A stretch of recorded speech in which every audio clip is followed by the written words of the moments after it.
Hello, my name is Elizabeth Blandon, and today is the next in a series of videos to explain the instructions as to how to fill out page 6 on the asylum application. There are just a few questions on here that should get your extreme attention, and they are important because they are related to security.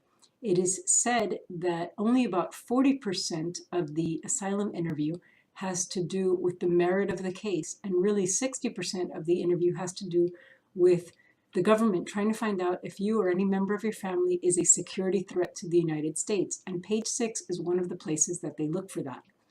So first, let me take your attention to the bottom of page 6, where it is asked whether you fear you're going to be tortured, you or any member of your family is going to be tortured if you return to your home country. If the answer to that is yes, I would suggest that you don't put the details in there as to what exactly you fear. You just say that you're going to include it in an attached statement. And there you can explain what you fear and why. Importantly, if you put yes, however, on the first page of the asylum application at the top, you should also request protection under the Convention Against Torture. So on the first page, you should mark the X there. Now here's the surprises on page 6. For page 6, there is a question that says if you have ever been a member of, or importantly, associated with, and then it has a lot of terms like groups, political parties, schools, practically every type of group you can imagine.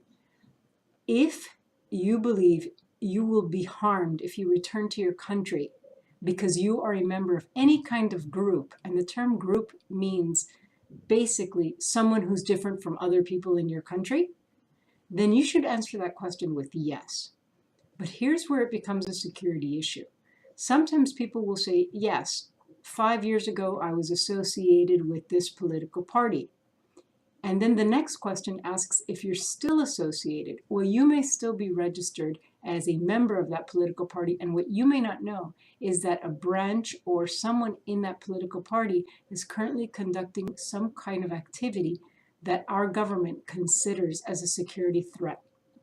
So that would very much delay your case if you put that you are still associated with that group, and that group right now has members that are committing violence for their political aims, as an example. So again, this is an area where you might want to speak to an immigration lawyer, but especially if you have any belief that the group that you were once affiliated with now is conducting activities that are considered terrorist activities, as that is defined. So if not, this should be a relatively easy page for you. So I wish you luck in your asylum application, and to all of our clients, we are here to always open the door to your success.